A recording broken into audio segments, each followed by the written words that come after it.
Toutes les vidéos que vous regardez sont du divertissement. Je sais que ça peut paraître choquant, il y a des gens avec lesquels ce ne sera pas d'accord, mais même quand vous regardez des vidéos de Nota Bene qui vous expliquent qu'est-ce qui s'est passé, à quelle histoire, à un certain niveau, c'est du divertissement et non de l'apprentissage. Je suis Charles Coissy, coach thérapeute, passionné de psychologie, et je vais vous expliquer pourquoi les vidéos ne vous permettent pas d'apprendre des choses. Déjà, premièrement, que vous le vouliez ou non, l'apprentissage est un phénomène biologiquement, basiquement, essentiellement douloureux. Ce n'est jamais agréable d'apprendre des choses. En tout cas, en premier lieu, si vous êtes quelqu'un qui aime apprendre des choses, qui ressentez une satisfaction a posteriori à apprendre des choses, à accumuler des connaissances, vous avez là un petit shot de sérotonine et de dopamine qui vous motive à apprendre des choses. C'est la même chose pour le sport. Hein. Personne n'aime soulever des gros poids bien lourds et sentir la brûlure dans ses muscles. C'est des signaux désagréables, mais par, on va dire, conditionnement, autoconditionnement, on se dit que c'est bien et on finit par aimer ça. Mais premièrement, initialement, au début de l'humanité, petit appel à la nature pour ceux qui sont passionnés de biais, l'apprentissage est quelque chose de, au mieux, difficile, au pire, désagréable. Pourquoi? Car l'apprentissage comportemental, donc changer de comportement, acquérir un nouveau comportement, c'est quelque chose que votre cerveau n'aime pas faire. De manière générale, votre cerveau déteste tout type de changement. Pourquoi il déteste ce type de changement? Parce que ça lui coûte du glucose. Et pour lui, le glucose, c'est la vie. Si votre cerveau, dans vos premières années de vie, votre cerveau a créé des chaînes neuronales, donc des circuits neuronaux, donc pour apprendre à respirer, pour marcher, pour parler. Aussi, et il l'a fait tellement bien qu'aujourd'hui, vous le faites naturellement. Mais plus vous le faites, plus votre circuit se renforce et plus il est dur de le retirer. Si vous voulez désapprendre la lecture, désapprendre le français, désapprendre à marcher, ça va vous demander une longue période à ne pas pratiquer ces choses. Et vu qu'on le fait tout le temps, c'est impossible de ne pas apprendre, de ne pas renforcer ces circuits. Les habitudes, c'est exactement la même chose. Les habitudes, ce sont des choses qu'on a forgées avec le temps, qui sont renforcées avec le temps. L'addiction aussi, dans une certaine mesure, c'est vraiment le cas extrême de ça. Et l'apprentissage, c'est la même chose. L'apprentissage, c'est simplement soit débrancher un circuit neuronal, soit en recréer un autre. Et généralement, le meilleur moyen de changer et d'apprendre, c'est de faire les deux en même temps. C'est pour ça qu'on vous dit que quand vous avez une addiction, essayer d'arrêter l'addiction seule ne suffit pas. Enfin, ne suffit pas, peut suffire, mais c'est très dur et qu'il est plus facile, en plus d'arrêter directement votre addiction, de faire quelque chose qui va remplacer l'addiction. Par exemple, quand vous arrêtez la clope, il y a des gens qui disent que vous pouvez remplacer ça par une boisson, par un soda ou par des bonbons à la nicotine, par exemple, justement pour remplacer, pour détruire les circuits qui sont liés aux gestes, aux habitudes et à vos réflexes. Donc voilà, donc ça c'est pour qu'on vous ayez les bases. Et du coup, pourquoi les vidéos ne servent pas à apprendre? Pourquoi c'est de la merde? Parce que vous ne faites rien.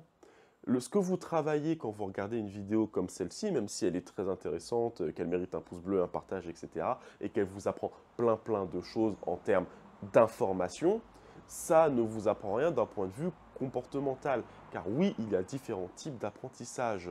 Il ne faut pas confondre l'accumulation de faits et d'informations froides dans votre tête et la mise en place de nouveaux comportements. Par exemple, je parle beaucoup de relation homme-femme, je parle beaucoup de ce qui est bien de faire, de ce qui n'est pas bien de faire, ce qui est mieux pour vous en tant qu'individu ou pour votre relation. Mais si vous ne le faites pas, c'est de la confiture au cochon, c'est quelque chose qui ne sert à rien.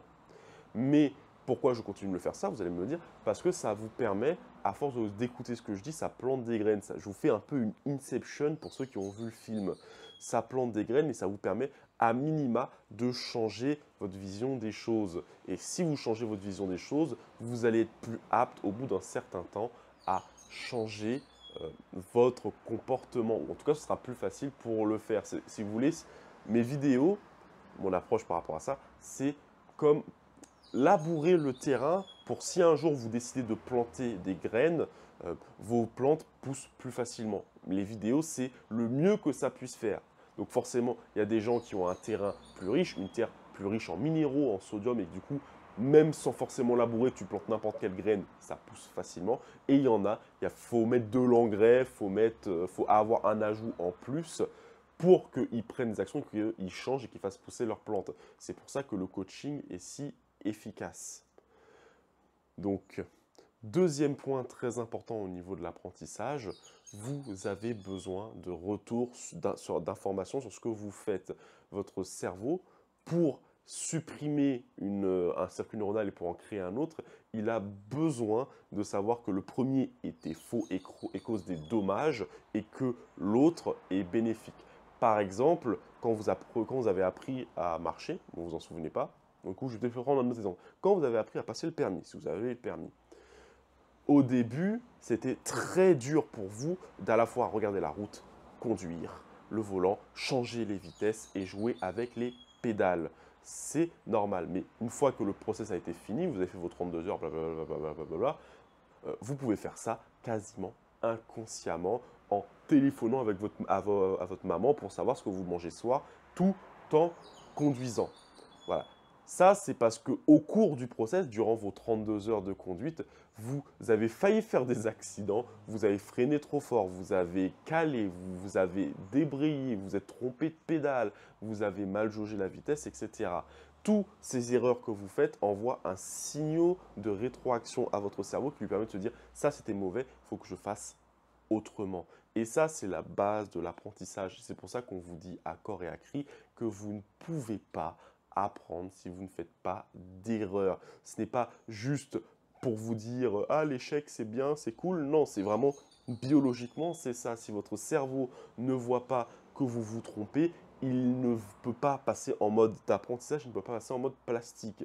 C'est pour ça que c'est beaucoup plus facile d'apprendre des sports parce que ces sports ont une boucle de rétroaction fermée. C'est-à-dire que je tire un ballon de basket pour marquer un panier, soit ça rentre pas. Si ça rentre, je renforce, mon cerveau renforce, je continue pour avoir le même mouvement. Si ça rentre pas, c'est que j'ai fait quelque chose et il faut que j'échoue énormément. Il faut que en fait, je cherche. Ce qui se passe, ça, c'est que votre cerveau, il cherche toutes les façons d'échouer à son tir pour ne trouver que la bonne façon parmi ces façons-là et pouvoir la répliquer autant de fois que possible. C'est ça la base de l'apprentissage.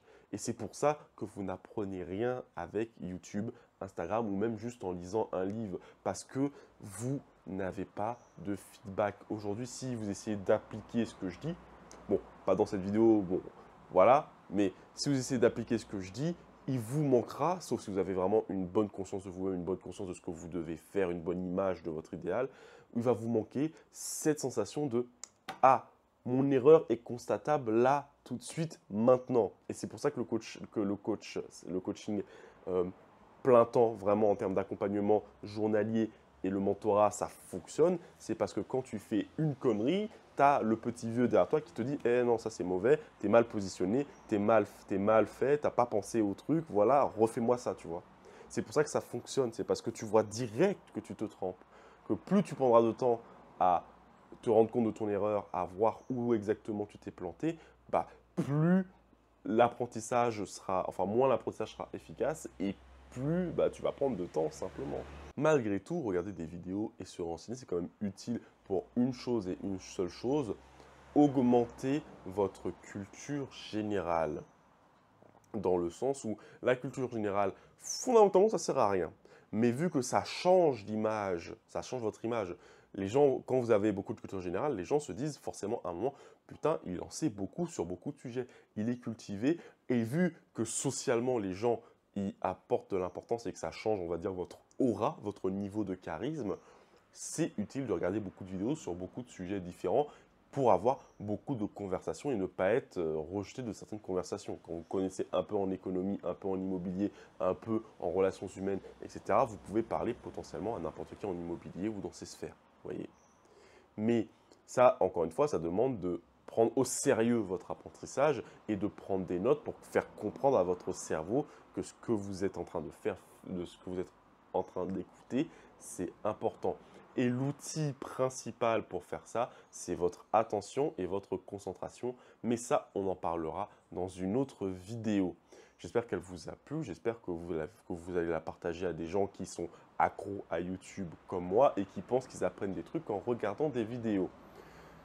Donc, je vous encourage à faire des choses, à vous tromper, car c'est que comme ça que vous changerez votre comportement et que vous changerez vous-même.